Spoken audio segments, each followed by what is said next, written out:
Welcome to the No Quit Living podcast. Our primary objective is to motivate and inspire our listeners to never quit. The reality of life is simple. We all fall. We all fail. At times, we get knocked down. The question is, do we get back up? Are we stronger? Are we better prepared to attain the maximum of our potential? Thank you for joining our No Quit tribe. As you go for your greatness today, never quit. And remember, we rise by lifting others up.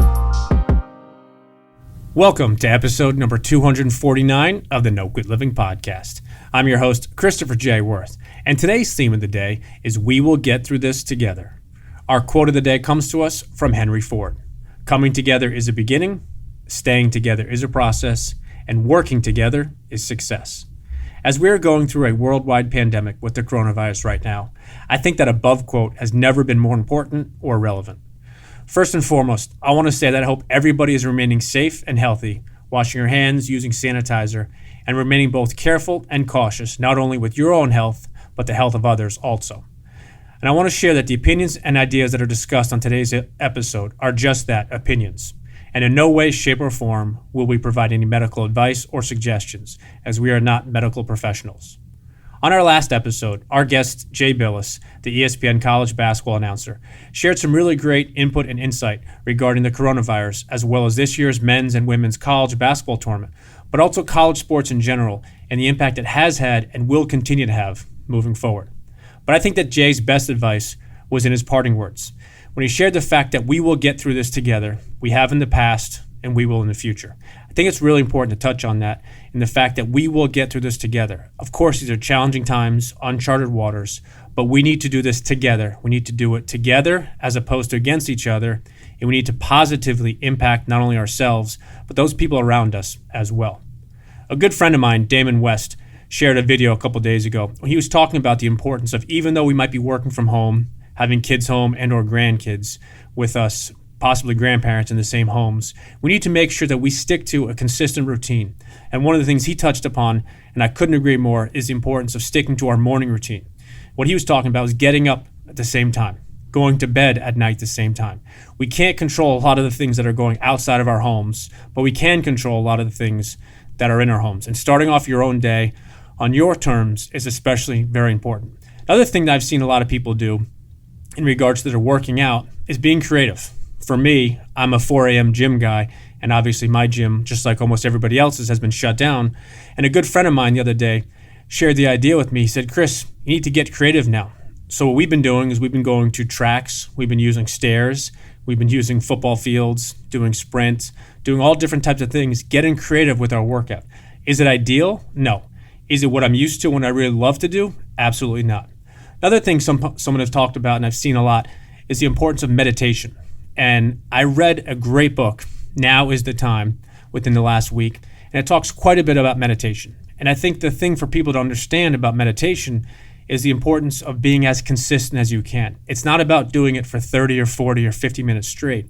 It's about doing it what works for you. And what I mean by that is maybe it's 5 minutes for somebody, maybe it's 10 minutes for somebody. But we also have all this free time that we didn't have in the past, whether it's driving to and from a job, whether it's driving kids or grandkids to and from school or activities or sporting events, going to community awareness programs, going to churches, synagogues, those type of things. Because those things are not in our life right now the way in which they were, we have this free time. And what I've been talking about with a lot of clients is filling that free time with positive things. I'm a huge avid reader, and for those that are consistent listeners of the show, you know that every guest is on. I always ask him or her if they've read anything recently or if they're currently reading something that they'd like to recommend to our listeners. So what about those books that you've thought about reading? What about that book series that you wanted to read but you didn't, quote unquote, have enough time? Now's the time to start. Pick up a book, whether it's 5 minutes, 10 minutes a day, but start it. Do something for yourself and do it just because. Now, these times are really challenging, but I believe that with every challenge comes an opportunity. And I feel this opportunity is for us to move together, not only as a country, but as humankind. So what about staying active for both yourself and your kids? One of the things that I've been doing with my kids is we've been going out for different hikes. We've been going out walking around. My kids found this place recently that they were trying to build a dam in the water, but it was something new that we hadn't done. And the other day we wanted to I thought we were going to go for a hike, and they said, hey, Daddy, can we go and build a dam? We took about 2.5 hours just having fun, doing something different. But the importance and the reason I share that is it's so important to stay active, not only for yourself, but also for your kids. And I think I was talking to quite a few friends of mine. This is the only time in the history of our country that all college, all amateur, and all professional sports have been suspended for the foreseeable future. I know around 9/11 games were canceled, but this is now going on a couple weeks where there has been 0 sports that are televised and also to go to. So what that means is a lot of free time to do things differently.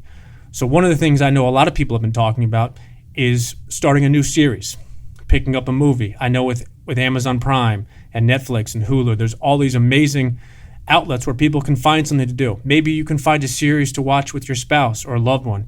Maybe you and your kids can find a new show or something to watch.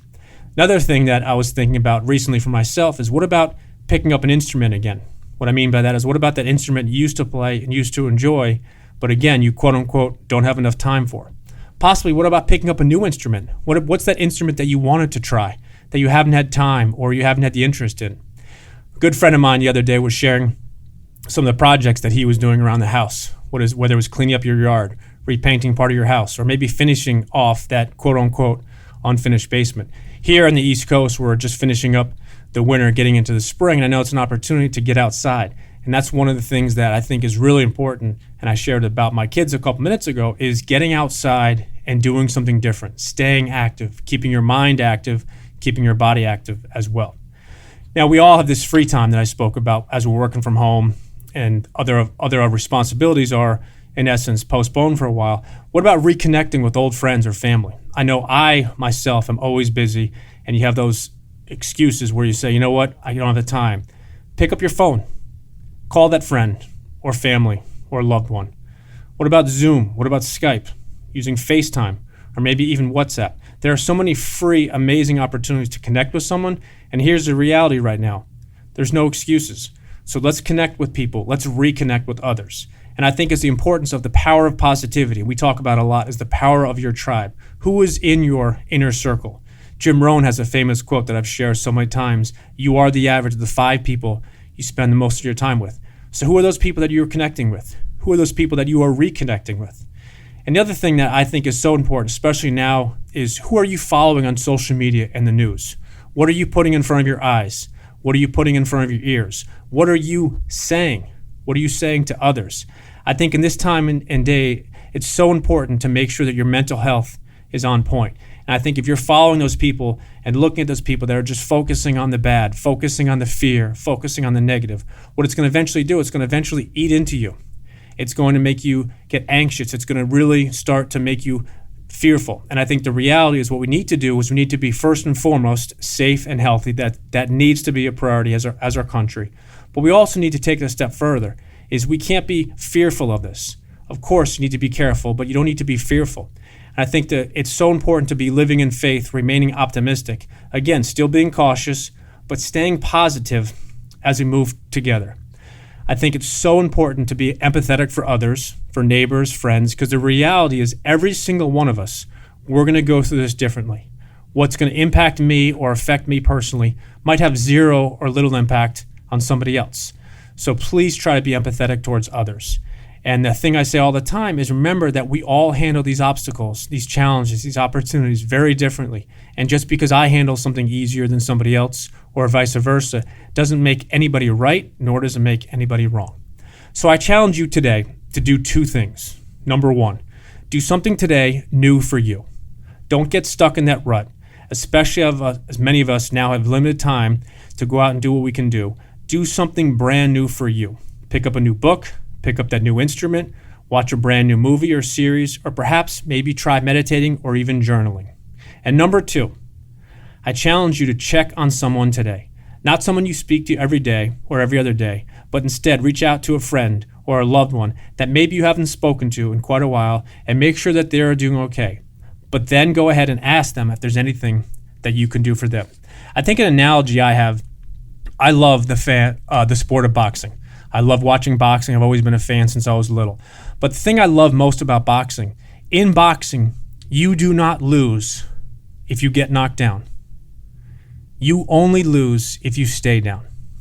So as today's theme of the day is all about focus on how we will get through this together, I would like to end today's episode with I feel a perfect quote by Helen Keller. Alone we can do so little, together we can do so much. And lastly, to our listeners, thank you. We truly appreciate your time, and we hope our episodes inspire you to keep on attacking life and never giving up. To quote Dr. Norman Vincent Peale, it's always too early to quit.